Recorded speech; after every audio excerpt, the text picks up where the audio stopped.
Bismillahirrahmanirrahim. Assalamualaikum warahmatullahi wabarakatuh.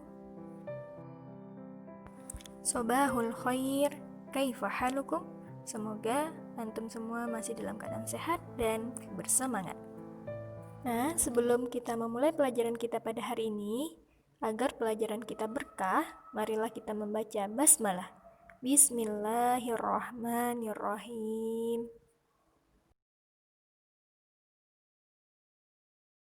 Hari ini kita lanjutkan pelajaran kita ya. Hari ini kita belajar PPKN tentang keragaman sifat di lingkungan sekitar. Nah, kita sudah masuk ke tema kedua, menyayangi tumbuhan dan hewan, subtema 2, manfaat hewan bagi kehidupan manusia yang berbeda. Nah, itu benar ya. Bahkan anak kembar sekalipun meskipun memiliki kesamaan fisik, tapi mereka juga punya perbedaan sifat. Dengan adanya keragaman sifat, kita dapat belajar untuk saling menghargai, ya, saling menghargai, bukan untuk saling bertengkar ataupun bermusuhan. Contoh, sikap saling menghargai keragaman sifat. Yang pertama, menghargai sifat yang dimiliki teman. Jadi, kita harus mau menghargai sifat yang dimiliki teman. Misalnya, dia bukan orang yang periang, misalnya dia temanmu orang yang pendiam, berbeda dengan kamu. Nah, kamu tidak perlu marah, tapi kamu harus hargai sifat dia itu.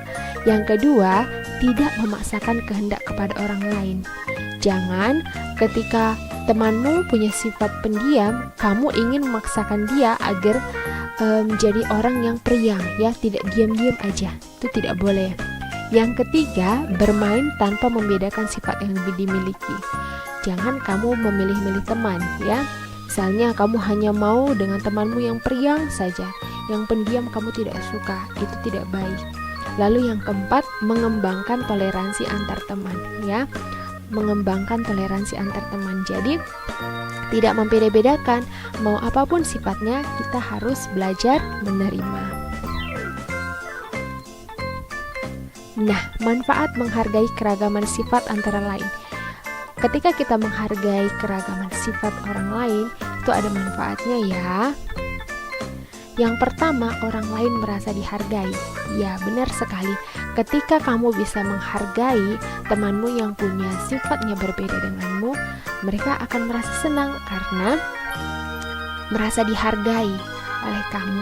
Nah, sebaliknya juga ketika kamu juga bisa begitu kepada orang lain dan misalnya temanmu juga menghargai perbedaan sifatnya dengan kamu, pasti kamu juga akan merasa dihargai. Yang kedua, kerukunan di dalam keluarga dan teman terjaga. Ya, benar sekali, jika kita menghargai sifat perbedaan sifat yang ada di dalam keluarga maupun dengan teman kita, maka akan tercipta kerukunan, ya. Tapi sebaliknya, jika kita tidak bisa menghargai, akibatnya tidak ada kerukunan, yang ada pertengkaran bahkan permusuhan. Yang ketiga, kehidupan menjadi nyaman dan menyenangkan. Iya, benar sekali. Kalau kita hidup rukun pasti nyaman, ya kan? Dan menyenangkan.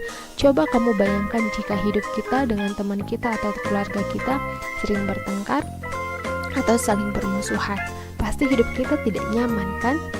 Nah, yang keempat, memiliki banyak teman.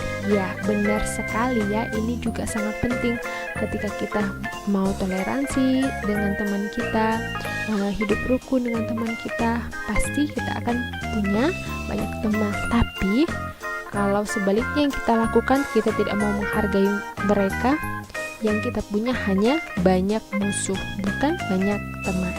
Dan yang kelima, kegiatan belajar di kelas berjalan lancar serta tertib. Ya, karena nyaman tadi, kalau kita sudah hidup nyaman, pasti kegiatan belajar di kelas pun akan lancar ya, berjalan lancar, tidak hanya di kelas, misalnya di luar juga, pada saat bermain juga, semuanya akan berjalan dengan lancar.